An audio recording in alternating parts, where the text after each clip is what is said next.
রাজধানীর শেওড়াপাড়ায় দুই বোনকে নৃশংসভাবে হত্যার ঘটনায় জড়িত ভাগ্নেকে গ্রেপ্তার ও হত্যার আলামত জব্দ করেছে পুলিশ।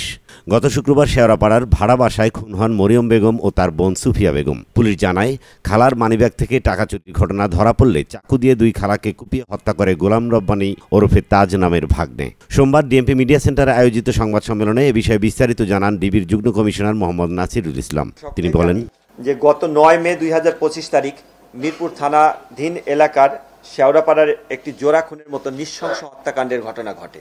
উক্ত ঘটনায় আপন দুই বোন মরিয়ম বেগম এবং সুফিয়া বেগম নামে আপন দুই বোন সেই হত্যাকাণ্ডের শিকার হন। ঘটনা সংঘটনের তথ্য প্রাপ্তির সাথে সাথে ডিবি ডিএমপির একটি টিম ঘটনাস্থল পরিদর্শন করে এবং ছায়া তদন্তের কার্যক্রম শুরু করে। তদন্তকালীন মূলত আমরা সিসিটিভির ফুটেজ সংগ্রহ করি এবং পারিবারিক কোনো শত্রুতা বা দ্বন্দ্ব থেকে উক্ত ঘটনা সংঘটিত হয়েছে কিনা তা খতিয়ে দেখার জন্য পারিবারিক সদস্যদের জিজ্ঞাসাবাদ এবং আশেপাশের আনুষঙ্গিক যে আলামত সহ জিজ্ঞাসাবাদ সে কার্যক্রম আমরা অব্যাহত রাখি। ছায়া তদন্তকালীন পরিবারের এক ব্যক্তির অস্বাভাবিক আচরণ আমাদের দৃষ্টিগোচরে আসে। পাশাপাশি সিসিটিভি ফুটেজ পর্যালোচনা করে উক্ত ব্যক্তিকে আমরা সিসিটিভি ফুটেজের মাধ্যমে শনাক্ত করতে সক্ষম হই।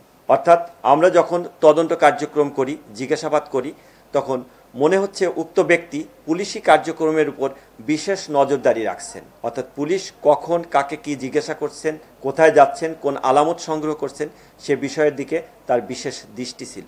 তো সিসিটিভি ফুটেজ পর্যালোচনায় আমরা দেখতে পাই যে ঘটনার দিন 9 তারিখ 12টা 47 মিনিটের সময় কোনো এক ব্যক্তি একটি হ্যাভারসেক ব্যাগ, খয়েরি রঙের একটি হ্যাভারসেক ব্যাগ নিয়ে জিন্সের প্যান্ট পরিহিত অবস্থায় এবং লাল রঙের একটি টি শার্ট, লাল রঙের একটি ক্যাপ, মুখে মাস্ক পরিহিত অবস্থায় বিল্ডিংয়ের মধ্যে প্রবেশ করে। অতঃপর 1টা 57 মিনিটে উক্ত ব্যক্তিকে ভিন্ন পোশাকে আমরা সিসিটিভি ফুটেজে বের হতে দেখি। অর্থাৎ তার পরনের প্যান্টের রংটা ভিন্ন ছিল, গায়ের টি শার্টটা ভিন্ন ছিল, মাথার ক্যাপ সঠিক ছিল, মুখে মাস্ক ছিল না। তৎপরবর্তী আমরা যখন নিশ্চিত হই যে উক্ত ব্যক্তিটির নাম গোলাম রব্বানী খান তাজ, সে 14 থেকে 15 বছর বয়সী একটি শিশু এবং সে উক্ত পরিবারের আরেক বোনের, অর্থাৎ যে দুই ব্যক্তি মারা গিয়েছেন তাদের অন্য এক বোনের ছেলে।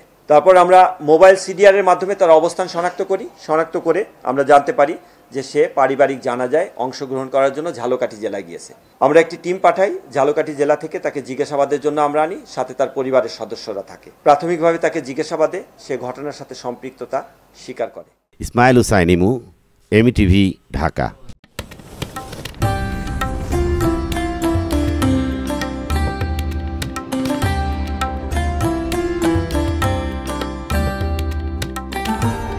এমইটিভি, স্বাধীন বাংলার স্বাধীন কণ্ঠ।